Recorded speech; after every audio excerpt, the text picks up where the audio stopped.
Olá! Cultura e mercado extrapola finalmente as letras e chega ao vídeo. Este é o piloto do primeiro programa do TV 100. Estamos na Casa da Convergência e contamos com a sua participação para desenvolver esse programa, seja contribuindo com nome, com formato e também com temas a serem debatidos. A ideia inicial é a seguinte: enquanto preparamos uma comida, debatemos assuntos relacionados às sociedades videográficas. Hoje trouxemos Cláudio Lins de Vasconcelos, que acaba de lançar um livro Mídia e Propriedade Intelectual. E é sobre esse assunto que vamos discutir com o Cláudio. Oi Cláudio, tudo bem? Me diz o seguinte, o que é convergência? No cenário que a gente vive, no cenário digital, convergência significa basicamente a capacidade ou a faculdade que as pessoas têm de representar uma determinada informação, um determinado conteúdo em diversas mídias, né, ao mesmo tempo. Qual que é o resultado, o que isso resulta na vida de um artista, de um produtor cultural? Qual que é o reflexo disso tudo, né? O principal reflexo da convergência é a quase absoluta impossibilidade de controlar a informação uma vez que ela é transformada em um código tão simples de ser lido, né?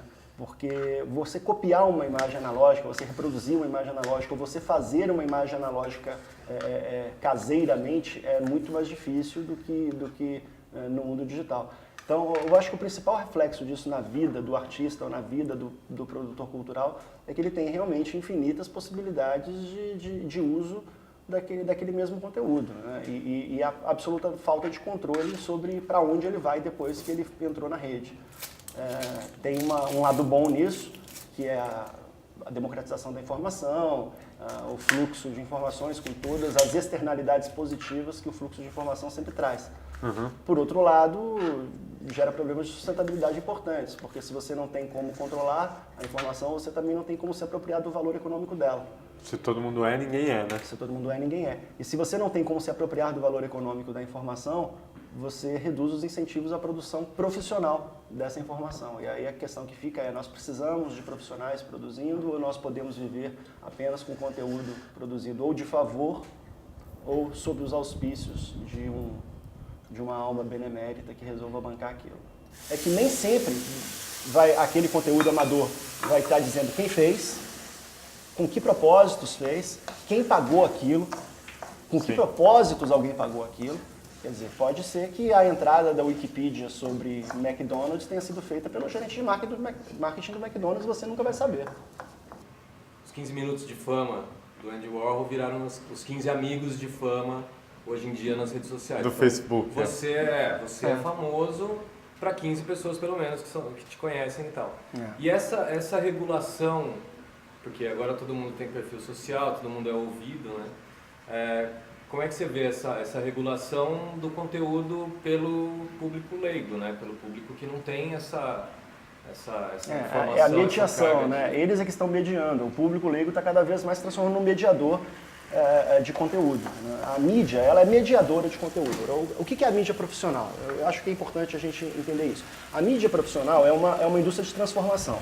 Ela adquire conteúdo como insumo, né? Ela adquire textos, interpretações, direitos de imagens, músicas, fonogramas, etc. Ela adquire todos esses conteúdos como insumo, trabalha esse conteúdo de forma profissional num processo criativo, produtivo, de complexidade variável, né? Pode ser desde só pegar isso, empacotar e entregar, até fazer uma mega produção em cima disso e vende esse conteúdo como produto. Então, é por isso que ela é mídia, ela está no meio, ela media de forma profissional esse conteúdo que ela adquire como insumo e vende como produto.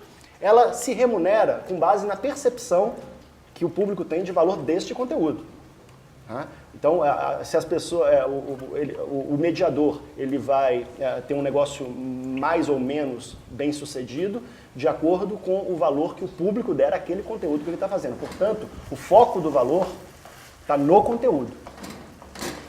Esse modelo de mediação ele está ameaçado por diversas razões, mas uma das principais razões, e é isso que eu alego no livro, que eu defendo no livro, uma das principais razões é a seguinte: quando a indústria está comprando o conteúdo, ela é obrigada a obedecer à legislação de propriedade intelectual, pagar tudo bonitinho. Não existe download grátis da Fernanda Montenegro, não existe você pegar um fonograma da Universal e colocar sem autorização numa novela, não existe você pegar um filme de Hollywood e botar na tela quente sem pagar para um estúdio, que não existe, isso não existe.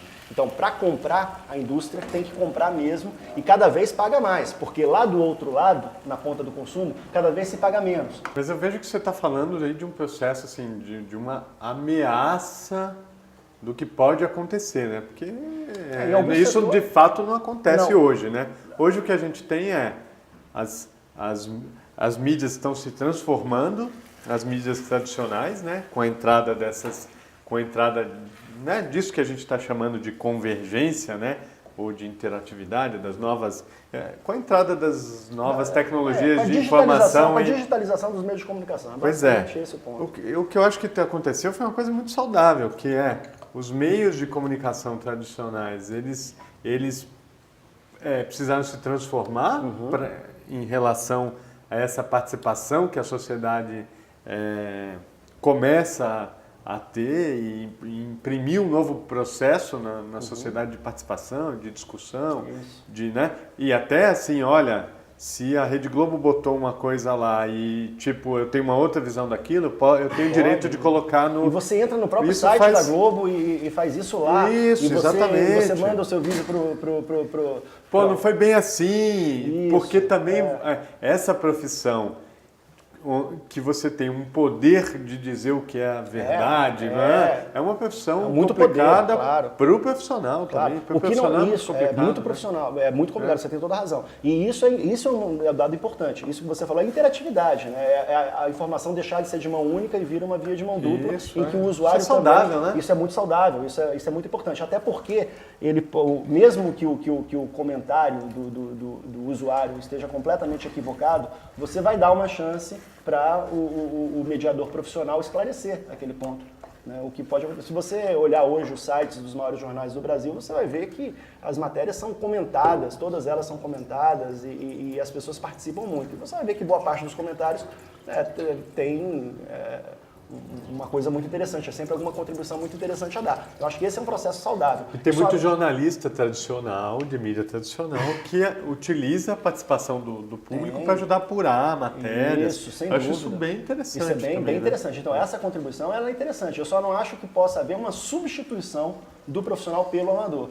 Quer trocar esse vinho? Não, tá ótimo. Não tá quente, não? Não, a gente já abriu um tinto aqui. Passo pro tinto daqui a pouco. É? Tá bom. Ele não quer ficar bêbado para não escorregar nas respostas, né? Não tem problema. O papo tá muito bom e tá muito franco. Então, tem essa coisa de que o artista passou a descobrir novas maneiras de se colocar dentro desse, a partir de prescindir do mediador, né? De fazer a automediação ou de não se mediar. E não só isso, mas que é um fator importante, isso que você está falando também, mas de se descobrir acho que até reflexo disso, descobrir uma certa autonomia no seu processo produtivo como um todo, né? Tem uma maior autonomia, um maior controle sobre a sua obra, o que ela vai ser, onde que ela vai ser colocada, como vai... Quer dizer, tem uma possibilidade interessante aí, né? Mas, ao mesmo tempo, a gente vê um reflexo disso nos processos de produção, né? Porque eles vão sendo,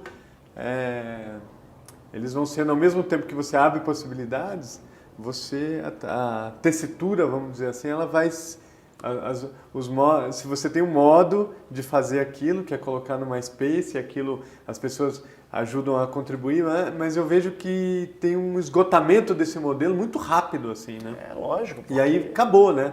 Não tem mais. Cadê a próxima Malu Magalhães? Cadê a próxima? Vai ser difícil, não é algo porque não é investimento de longo prazo. Um elemento da cadeia produtiva da indústria que está praticamente descartado, né? Que é o CD, né? A venda do produto do CD, né? É o suporte físico. Tudo bem, eu acho que... Acabou, né? O CD acabou. Acabou, né? Nós ainda, os Jurássicos, ainda compramos CD, mas é uma questão cultural. Você compra CD ainda? Ainda compro CD. Eu sou um comprador de CD voraz. Eu assim. também, eu compro CD e livro ainda. Mas eu... Só eu. Assim, mas eu deixei de comprar. Eu não. Não, eu deixei de comprar. Eu parei, eu compro muito menos CD do que eu comprava. Eu e também, eu não baixo muito menos CD como eu baixava. E não o baixo. Blu-ray também já não... Né? Não baixo. O que aconteceu comigo, assim, eu não compro mais porque já virou uma atitude de, praticamente de otário, comprar um CD de R$40. Virou uma... Então não compro mais, mas também não baixo. Não tenho diferente com filme, por exemplo, que filme eu sou usuário do mercado de filme normal, vou ao cinema, pago ingresso, compro, alugo DVD, gosto de ter os DVDs e tal, mas eu baixo muito DVD, sobretudo aqueles que não estão disponíveis, aqueles que a indústria nos priva, isso é verdade. A indústria priva a gente também. A indústria tem sua culpa. A indústria tem culpa no cartório. A culpa da indústria vem de longa data, ela demorou para se movimentar. Na indústria fonográfica, então, os caras. Chega aqui para mostrar isso aqui, ó. Tá ficando bonito esse risoto. Tá ficando, hein? Ó. Vem.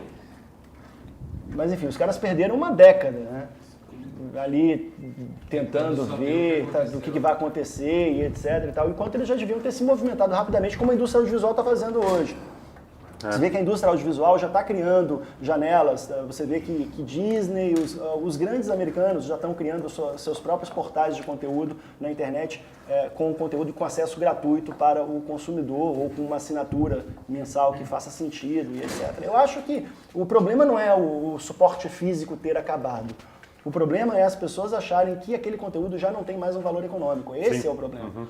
E quando você fala que ele não tem mais um valor econômico, você está negando que alguém precisa produzi-lo para que ele exista. Então você está dizendo que ele é mato, ele é uma commodity, ele acontece espontaneamente sem que alguém invista nele. Isso simplesmente não é verdade, simplesmente não é fato.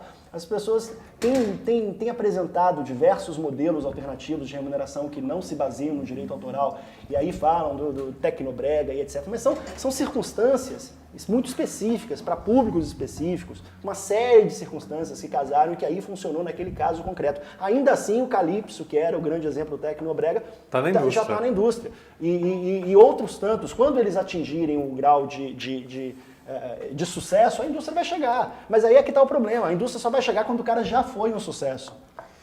Você acaba tendo um efeito totalmente contrário do que os críticos gostariam. Os críticos da cultura de massa criticam justamente isso, a efemeridade do sucesso, etc. E esse movimento todo ele vai na direção contrária do que esses críticos gostariam. Aldir, estamos encerrando aqui, porque o nosso trato é que quando ficar pronto a gente encerra, né? Então vem aqui a prova de que não é censura, de que ficou pronto mesmo, vamos servir o prato.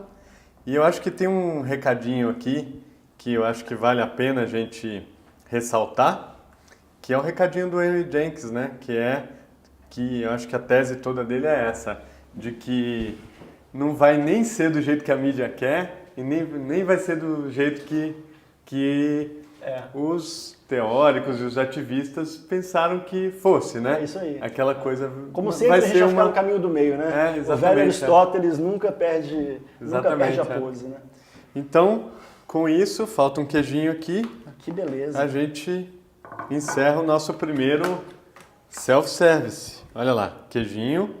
E não é cenográfico, hein? Hã? Vai poder comer. Vocês não vão ver, mas vai poder comer. Muito obrigado. Tá aqui no primeiro pratinho. A gente põe pouco para ele poder repetir, né? Depois falar, pô, tá bom pra caramba, vamos repetir. Valeu. Um garfinho. Agora é o anticlímax, né? O entrevistado não provar o risoto ao vivo é o anticlímax total, mas você é o diretor, eu vou aqui resistir e não vou comer, enquanto você... Depois eu te falo o que tá faltando aí. Vamos lá. E aí, Valdir, você vai comer, né? Então vamos desligar essa porcaria aí, né? Hã? Quer dar um close aqui no pratinho, ó? E tchau, né? Valeu. Obrigado, viu, Cláudio? Valeu mesmo. Obrigado, Léo. Obrigado, Gia. Obrigado, Badá. Foi muito bacana. E vamos comer o nosso risotinho. Muito bom.